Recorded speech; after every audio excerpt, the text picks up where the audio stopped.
ہمارے ہاں سیرت کے جلسے تو آج کل ہوں گے، بے شمار ہوں گے، ہر جگہ ہوں گے. ہوتا کیا ہے؟ آپ کی عظمت بیان ہو رہی ہے، آپ کی کالی کملی کا تذکرہ ہو رہا ہے، آپ کی سرمئی آنکھوں کا حسن بیان کیا جا رہا ہے، آپ کی زلفوں کی یہ ہے، یہ تو نہیں ہے، اس میں کوئی شک نہیں. تمام انبیاء اور رسول کو جو کمالات عطا ہوئے، محمد کو وہ سب عطا ہوئے صلی اللہ علیہ وسلم. اس نے یوسف دب عیسیٰ ید بیضا داری آنچ خوبہ حمد آرنگ تو طلحہ داری. لیکن حضور فرماتے ہیں تمام نبیوں اور رسولوں نے جو تکالیف برداشت کی، میں نے وہ سب کی سب برداشت کی. یہ کوئی بیان کرتا ہے؟ کیسے بیان کرے؟ اس سے تو کچھ سبق ملتا ہے کہ کچھ تو تم بھی کرو بھائی. یہ کہاں عاشق رسول بنے پھر رہے ہو؟ کہاں عید میلاد النبی بنا رہے ہو؟ زمین و آسمان کے کلابے اللہ سے بھی اوپر کر رہے ہو راتوں کے اندر. یہ نہیں ہے محمد سے نسبت اور تعلق کا معاملہ. اب آپ دیکھیے، جو اب واقعاتی انداز میں تو جانے کا وقت ہے نہیں نا، لیکن ایک بات آپ کو بتا دوں، دشمنوں نے اقرار کیا ہے کہ تاریخ انسانی کا عظیم ترین انقلاب محمد نے برپا کیا صلی اللہ علیہ وسلم. M N Roy of India, member of Communist International, اس نے 1920 میں تقریب کی لاہور میں بریڈلا ہال میں، دی ہسٹوریکل رول آف اسلام. وہ کتاب اب بھی انڈیا میں چھپتی ہے. اس نے کہا تاریخ انسانی کا عظیم ترین انقلاب محمد نے برپا کیا صلی اللہ علیہ وسلم. اور اس نے کہا یہ نری فتوحات نہیں تھیں، فتوحات تو سکندر نے بہت کر دی تھی، اٹیلا نے بہت کر دی تھی، چنگیز نے بہت کر دی تھی. وہ بروٹ فورس تھی، وہ وحشی قوت تھی. اور محمد کی فتوحات اور ان کی امت کی فتوحات سے نئی تہذیب دنیا میں آئی، نئی روشنی دنیا میں آئی، نئے علوم ایجاد ہوئے، دنیا منور ہو گئی. بہت عمدہ کتاب ہے ہسٹوریکل رول آف اسلام. 1980 کے قریب کتاب چھپی امریکہ میں، دی 100 a selection and gradation of the 100 most influential personalities of human history.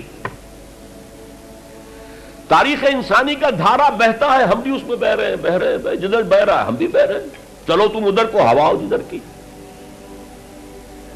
کچھ لوگ ایسے ہوتے ہیں کہ جو دھارے کا رخ بدلتے ہیں.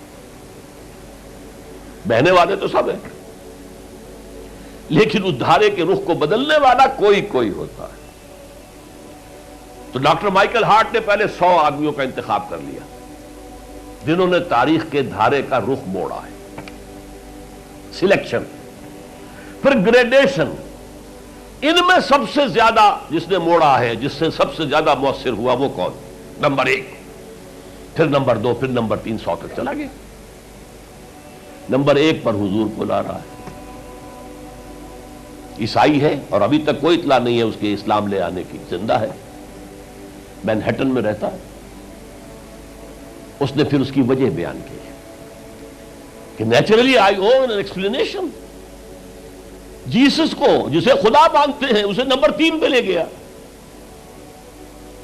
حضور کو نمبر 1 پر. اور جواب کیا دیتا ہے؟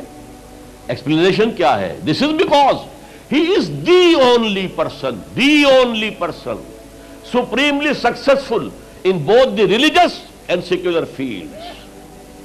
جتنے بڑے لوگ دنیا میں ہیں وہ یا ادھر اونچے ہیں تو ادھر کچھ نہیں، ادھر اونچے ہیں تو ادھر کچھ نہیں.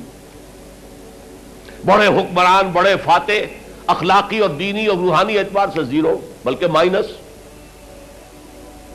بڑے مذہب، اخلاقی تعلیمات، روحانی تعلیمات بہت اونچے، گوتم بدھ، حضرت مسیح، لیکن ریاست، حکومت، سیاست 0. ایک ہی شخص ہے، ایک شخص ہے. کتنی بڑی سچائی اس کے قلم سے نکلی ہے. دی only person supremely successful in both the religious and the secular fields. بہرحال یہ سمجھیے کہ تکمیل رسالت کا یہ مرحلہ ہے، یہ مظہر ہے۔ اگر حضور نے اس کو قائم کر کے نہ دکھایا ہوتا تو کہا جا سکتا تھا کہ ٹھیک ہے جی نظام تو بڑا اچھا ہی ہے، لیکن یہ انہونی بات ہے، بھلا کوئی بات ہے؟ سید القوم خادمہم، قوم کا سردار خادم ہوتا ہے، شاعری ہے یہ، اچھا شعر کہہ دیا ہے۔ لیکن محمد نے وہ نظام قائم کیا جہاں ابو بکر اور عمر خادم تھے، چٹائیوں پر بیٹھتے تھے، پیون لگے ہوئے کپڑے پہنتے تھے، رات کو گشت کے دوران کسی عورت کے کراہنے کی آواز آئی ہے، پتہ کیا، معلوم ہوا کہ درد ذہن میں ہے اور کوئی اٹینڈ کرنے والا نہیں ہے، فوراً گھر گئے، اپنی بیوی کو لے کر آئے، فرسٹ لیڈی، اور اس نے مڈ وائف کا کام کیا ہے۔ ایک اور جگہ دیکھا بچوں کو رونے کی آواز آئی، پوچھا کیا ہے؟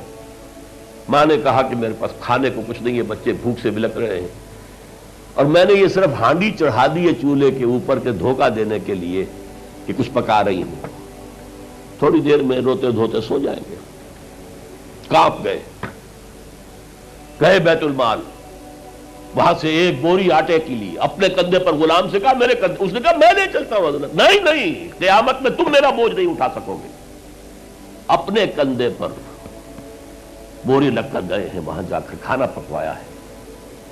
یہ سید القوم خادم ہوں، کبھی دیکھی تھی دنیا نے یہ بات؟ قائم کر کے دکھایا، نوع انسانی پر حجت قائم کی ہے، مائیکل ہارٹ نمبر 1 پر لا رہا ہے۔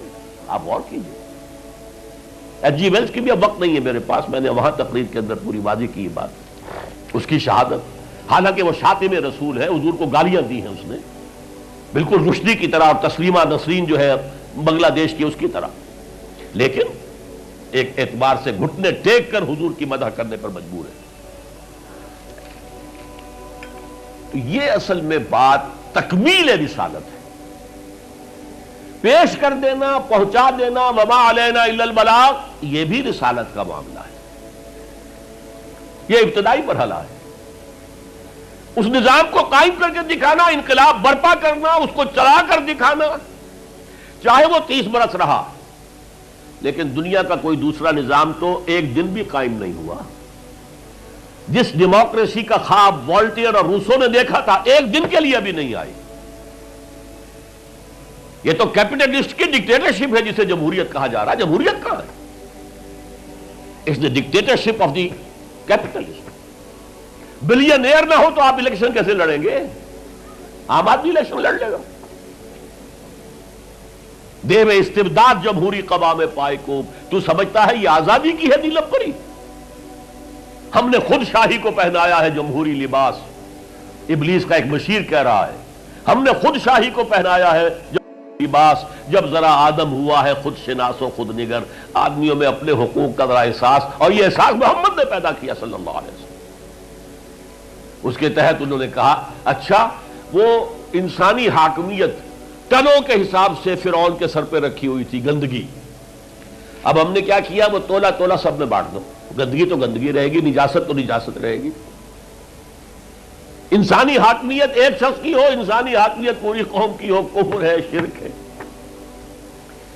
بہرحال تکمیل رسالت کا ایک پہلو یہ ہے، اس کی مثال میں آپ کو دے دوں، نام چونکہ پہلے بھی 2 مرتبہ لے چکا ہوں، سقراط کا شاگرد بھی اور شارح بھی، سقراط کی اپنی کوئی کتاب نہیں ہے، وہ معلم تھا بس، اس کا فلسفہ بیان کیا ہے افلاطون نے، اور پلیٹو نے کتاب لکھی دی ریپبلک۔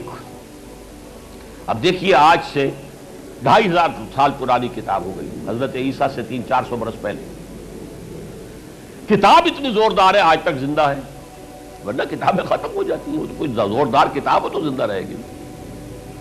نقشہ پیش کیا ایسے ہونا چاہیے، نظام حکومت ایسا ہونا چاہیے، فلاں ایسا ہونا چاہیے، فلاں ایسا ہونا چاہیے، لیکن وہ نظام ایک دن کے لیے بھی دنیا میں کہیں قائم نہیں ہوا، لہذا اسے کیا کہیں گے، یوٹوپیا ہے، ایک خیالی جنت ہے۔ حضور نے بھی خیالی جنت پیش کرنی ہوتی، قائم کر کے نہ دکھاتے تو وہ حجت نہیں بن سکتی نوع انسانی۔